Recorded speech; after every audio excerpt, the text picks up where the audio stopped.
우리적인 현안과 이슈를 짚어보는 헬로 이슈토크 시간입니다. 최근 원주에서 30대 미혼 남녀의 만남을 주선하는 행사가 진행됐는데요. 건강보험공단에서 진행한 이 행사, 미혼 남녀의 결혼과 출산을 장려하는 저출생 극복 대책의 일환이라고 합니다. 건보뿐만 아니라 전국 각 지자체에서도 이와 유사한 행사들이 진행되고 있다고 하는데 과연 효과는 있는지 그리고 이 문제에 대해서 좀 짚어볼 수 있도록 하겠습니다. 자, 원주 오픈 스튜디오에 정의선 전 강원도의원 그리고 강대기 변호사 나오셨습니다. 안녕하세요. 네, 안녕하십니까. 오랜만입니다. 네, 오랜만에 뵙습니다. 자, 먼저 지난달 6월 18일에 원주에서 또 건강보험공단에서 주최하는 우리의 설렘 그해 여름이라는 행사가 진행됐어요. 이 행사 뭔지 좀 설명 좀 해주세요. 건강보험공단에서 저출생 대책을 일환으로 매년 실시하고 있는 그런 행사입니다. 30대 남자 20명, 여자 20명, 1995년생부터 86년생까지 자리를 마련을 해서 어떠한 행사 미팅 업체한테 용역을 주고 MC가 레크레이션도 하고 마음을 나누는 시간을 가진 다음에 최종적으로 마지막에 고백을 해가지고 커플로 성사되게 하는 그런 프로그램이고요. 신청자 대상은 공무원과 건강보험공단이나 또 한국전력 같은 공기업 직원, 또 뭐 춘천경찰서 직원, 또 혹은 춘천지방법원 원주지원에 있는 뭐 사법부 뭐 공무원 직원 이런 분들을 모아서 행사를 한 것이고요. 평일 낮에 진행이 됐습니다. 평일 낮에 진행이 됐는데 원주 건강보험공단에서는 이 행사에 대한 의지가 굉장히 강하게 있다고 보여지는 것이 각 관공서에다가 공문을 보내서 출장 처리를 좀 해달라. 라고 해서 남녀들이 적극적으로 신청할 수 있게 하는 것이고요. 저출산 대책의 일환으로 시작된 행사다라고 정리를 하겠습니다. 그렇군요. 자, 정 의원님. 자, 그 건보에서 이런 행사를 기획하고 추진한 이유 뭐라고 보세요? 뭐 본인들이 밝히기에는 일종의 이제 어쨌든 대한민국의 가장 큰 문제가 저출생 문제라고 누구나 다 인정을 하고 있는데 공공기관으로서 사회공헌을 해야겠다라는 생각을 하셨겠지요. 그걸로 생각하신 게 이제 뭐 우리의 설렘 그의 여름인데 지금 올해가 설레나요? 더워 죽을 지경입니다. 가뜩이나 더운데 이런 거까지 하시면서 우리의 화를 돋구셔서는 안 될 것 같은데 뭐 사실 어떻게 보면 뭐 케겔 운동을 하자고 하시는 분도 계시고 국회에서는 뭐 여자는 한 살 일찍 입학시키자 그래서 뭐 오히려 인기 있을 때 빨리 결혼시키자 이런 분들도 있는 거에 비하면 이거는 좋은 정책으로 보이기도 하죠. 왜냐하면 또 이제 또 신청자들이 좀 많이 있었습니다. 그래서 성황리에 맞췄다고 얘기를 하고 계시는데 사실 어떻게 보면 결혼이라든가 저출생 대책을 마련하기 위해서 직장이나 기업이 해야 하는 일은 오히려 기업이 여성들이 아이를 출산하고 난 이후에도 경력 단절이 되지 않고 계속해서 일을 할 수 있게 만들어주는 것, 그리고 돌봄을 사회적 책임화하는 것, 직장 내 어린이집 좀 늘리고 그다음에 출산 휴가, 그다음에 유연 근무제 이런 거 도입하는 게 해야 될 일인데 왜 이걸 하는지 저도 잘 모르겠습니다. 그렇죠. 진짜 그거는 필요한 것 같아요. 자, 근데 이번이 처음이 아니라고요? 네, 2016년부터 9년째 시행되고 오고 있습니다. 이 9년째가 시행되고 있다는 것은 정권이 바뀌어도 계속 유지되고 있었다. 또 건강보험공단의 이사장이 바뀌어도 계속 유지되고 있었다. 그런 의미가 있고요. 매년 해오던 행사인데 매년 이름은 좀 달리했습니다. 어떤 날에는 봄에 했기 때문에 뭐 봄처럼 내게로 와, 뭐 행사 제목이 있었고, 또 어떤 해에는 짝투유 뭐 이런 행사가 있었고, 이게 지금 올해가 우리의 설렘 그의 여름인데 각 매년마다 유행되는 그런 드라마나 영화 혹은 뭐 유행어를 따라서 행사 이름을 짓는 것 같고요. 어떤 해에는 또 2년 연속을 했어요. 2번 했어요. 2년 연속이 아니라 2번을 했고, 코로나였던 2020년 빼고는 다 진행이 되었고, 이 최근 5년치에 그래서 그럼 돈이 얼마가 들어갔냐 살펴봤더니 2019년에는 1,728만 원, 2020년에는 개최하지 않았고요. 2021년에는 1,000만 원, 2022년에는 1,400만 원이고 지난해가 이제 2번 했는데 처음에 1,900만 원 들여서 한 번 했고 또 950만 원 들여서 한 번 했다. 이 2번 정도 개최할 정도로 약간 뭐 성황리에 있는 것 같긴 합니다. 네. 지금 저는 이게 공공기관에서 마담투까지 해야 되는 건지 그런데 좀 반응이나 뭐 효과는 좀 어떻게 보세요? 네, 사실 지금 뭐 굉장히 효과가 있어서 2번으로 늘렸다 뭐 이렇게 얘기를 하시지만 전체 인원이 건보공단 직원이 도대체 몇 명이에요? 1,000명이 넘잖아요. 몇천 명이잖아요. 그중에 뭐 40상을 하는 건데 건보공단 직원 20명일 거고 그러면 다른 원주의 예. 공공기관이나 원주시청 공무원이나 이런 분들이 20명, 그러니까 사실은 정말 0.000 몇 %의 인원이잖아요. 그걸 가지고 실효성이 높다, 반응이 좋다 이렇게 얘기하기는 어려운데 어쨌든 건보공단에서는 이걸 굉장히 홍보를 하고 싶고 의지가 굉장히 강하신 것 같아요. 2016년부터 했다고 하시니까. 그래서 2019년에는 7상, 이게 24%, 2021년에는 11상, 70%, 2022년에는 뭐 9상, 60% 커플 매칭이 되었다고 막 적극적으로 홍보를 하시고 효과가 높다고 얘기를 하시는데 사실은 이건 커플 매칭 쌍이고요. 이 중에 결혼을 했다는 발표는 어디에도 없습니다. 좀 조사를 해보면 네. 최근 5년 사이에 6년 사이에 50커플 정도가 이제 매칭이 됐는데 네. 그 중에 결혼한 커플은 6커플밖에 없다라는 네, 것이고 네. 이게 저출산 대책이면 그럼 결혼한 커플이 아이를 아이를 얼마나 낳아야죠. 낳냐 네, 여기에 대해서는 네, 아직 네. 통계나 수치가 잡혀 있는 건 없습니다. 어쨌든 그렇군요. 이제 네. 사실은 젊은 미혼 남녀인 경우에 이 부분에 신청을 하시는 분들이 있어요. 신청을 하시는 분들이 있으니까 이게 진행이 되기는 하는데 그 부분도 조금 한번 다시 살펴볼 필요가 있습니다. 이게 이제 건보공단에서만 하는 게 아니라 건보공단에서 하기 시작하니까 네. 일반 지자체까지 엄청나게 확대되고 있는 맞아요. 상황입니다. 예. 만약에 네. 두 분께서 이제 자격 요건이 된다. 그리고 아직 결혼을 안 했다. 신청하실 의향 있으세요? 저는 신청할 의향이 있을 것 같아요. 저는 일단 뭐 결혼 유무를 떠나서 새로운 직역의 사람들을 만나는 거를 남녀노소 만나는 걸 좀 워낙 좋아하는 성격이기 때문에 예. 거기다가 맛있는 밥도 주고 참가비가 무료입니다. 아, 예. 거기다가 내가 직장인인데 출장 처리를 해줘? 그러면 이제 하루 갔다 오겠습니다라고 해서 그치, 그치. 재밌게 할 것이고 근데 이 행사를 간다 그래서 진정성에 대해서 이제 그 신청을 받을 때 평가를 해야 되는데 저처럼 결혼에 대한 진정성을 가지고 접근하는 사람보다는 그냥 출장 처리가 되고 하루 마음 편하게 와서 놀다 갈 생각으로 오신 분들이 많을 거다라고 생각이 듭니다. 변호사님 놀고 싶으시구나. 네. 쉬고 싶어요. 하루 놀 수 예. 있는 그런 기회 아마 그러신 분들도 많으실 것 같고 또 한편으로는 저라면 저는 신청하지 않을 것 같아요. 왜냐하면 너무 공개적으로 나의 네. 사적인 정보를 다 그쵸. 주어야 하거든요. 여기서 뭐 필요로 하는 게 자기소개서 정도가 아니라 뭐 내가 직장을 제대로 다니고 있는지 그다음에 소득은 얼마나 되는지 결혼정보회사에서 원하듯이 내가 진짜로 결혼을 하지 않았다는 증명서까지 다 내야 되거든요. 그래서 이런 것까지 내가 하면서 이 자리에 가야 되나? 그리고 그 자리에 오시는 분들은 다 공개적으로 나는 정말 그 이성에게 별로 매력 없는 사람이에요라고 보여지는 것 같기도 해서 조금 저는 좀 생각해 보겠습니다. 네. 그렇군요. 자, 근데 이런 행사들이 사실 건보뿐만이 아니고 지자체에서도 좀 많이 확산이 되고 있어요. 되게 네. 상당히 많이들 하고 있는데 네. 이렇게 좀 어떻게 보면 인기 부음 이런 이유가 뭘까요? 아까도 말씀드렸듯이 제가 이게 지자체에서 지금 굉장히 많이 하고 있습니다. 네. 뭐 물론 경기도 같이 수도권에서도 하지만 지역으로 내려갈수록 많이 하고 있는데 작년에 한 곳이 9곳이에요. 나주, 고흥, 담양, 광양, 안동, 진주, 뭐 달서구 그리고 경기도에서는 성남시 그다음에 세종시가 했거든요.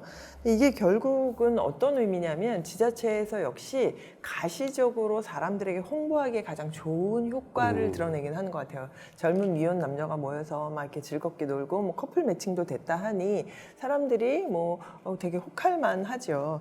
근데 이제 쓰여진 예산을 보면 사실 쓰여진 예산이 뭐 많다고 볼 수는 없어요. 나주가 뭐 2,000, 뭐 네. 2,500. 제일 많이 쓴 곳이 경기도 성남인데 거기는 2억 정도를 썼고요. 오, 예, 예. 굉장히 많이 썼죠. 그다음에 세종시도 2천만 원. 근데 또 이제 지역마다 조금씩 더 예산을 확대하고 있다는 것이 문제인데요.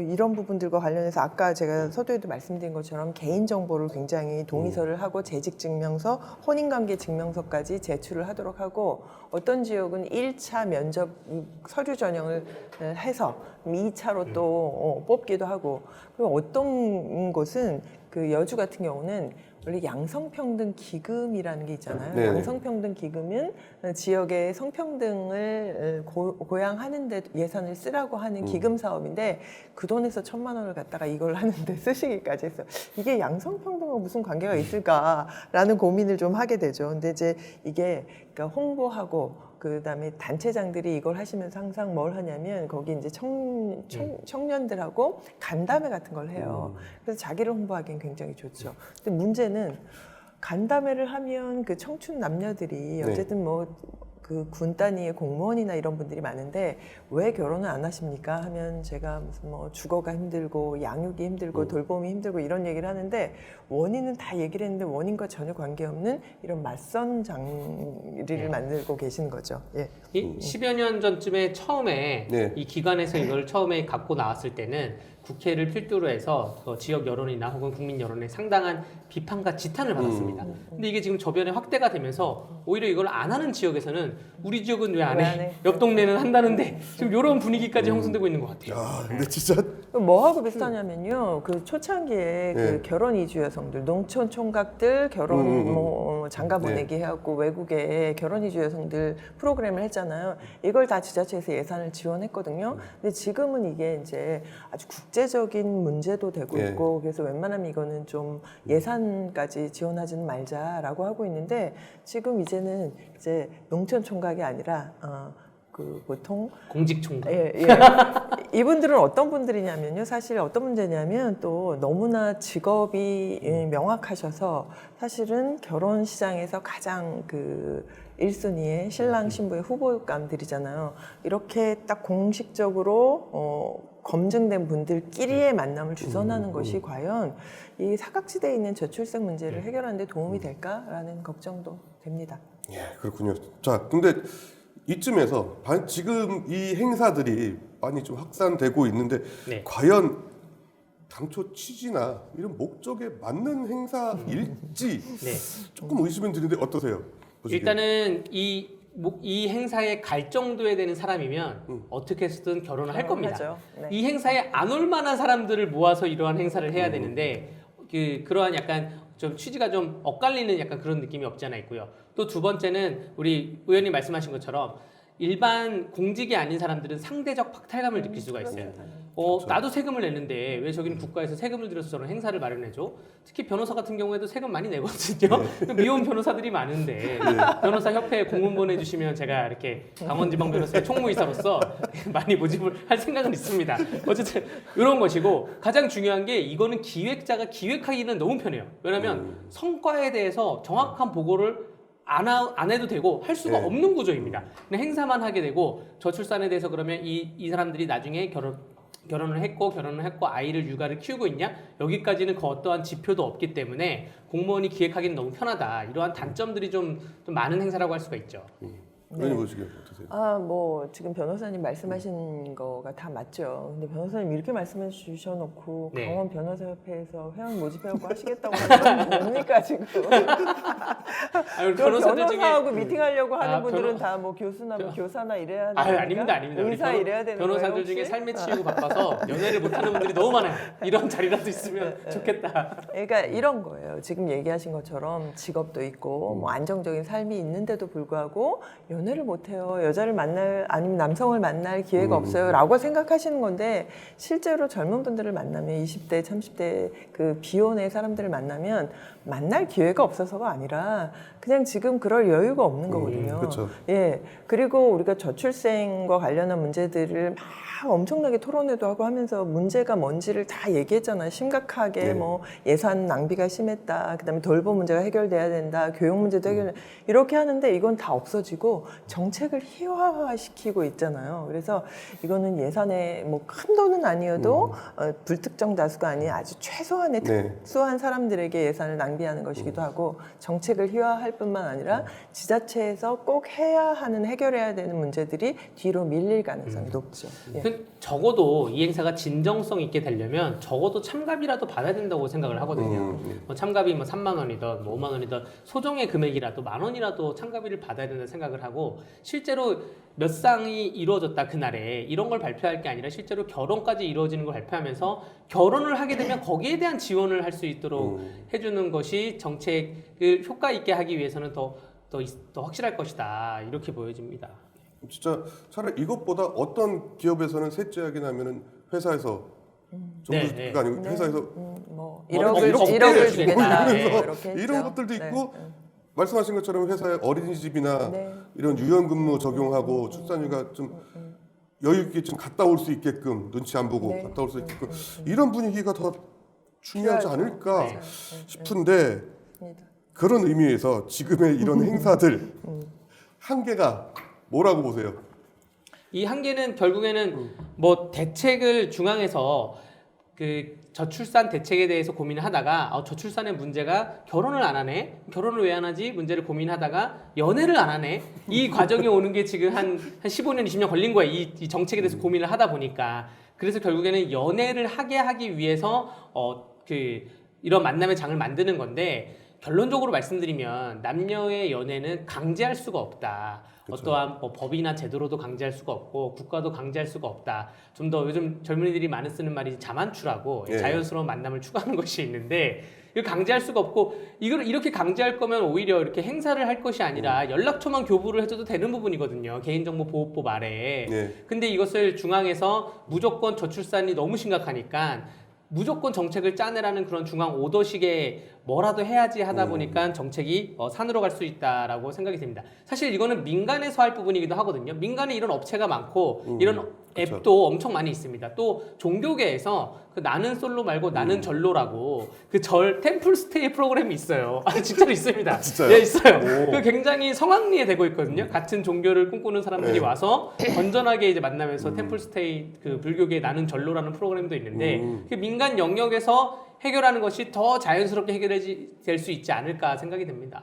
실제로 이제 그 많은 분들이 결혼 정보 회사를 통해서 만남을 추구하기도 해요. 근데 결혼 정보 회사에 들어가는 돈이 만만치 않거든요. 네. 근데 이거는 어쨌든 공식적으로 공공기관에서 신원을 보장하는 거니까 어떻게 보면 내가 그 정도의 신원만 된다면 이걸 이용하려고 하시는 분들도 많죠. 근데 지금 얘기하신 것처럼 사실 저출생 대책의 그 원인이 십몇 년이 흘러서 이거라고 생각하는 것 자체가 문제인 거예요. 뭐냐 하면 대한민국은 결혼을 해야 아이를 낳는다고 생각하는 거예요. 네. 지금 거의 대부분 OECD 국가의 40%는 그 결혼하지 않은 혼외자 출산이 많습니다. 대한민국은 2%예요. 그러니까 대한민국은 기본적으로 결혼을 하지 않으면 아이도 안 낳는 거라고 생각하고, 그러니까 계속 결혼하라고 하고 있는 거거든요. 예. 근데 지금 청춘들은, 젊은 남녀들은 결혼 안 하겠다고, 결혼 말고 다른 그런 형태의 삶을 살겠다고 얘기를 하는 거예요. 그러면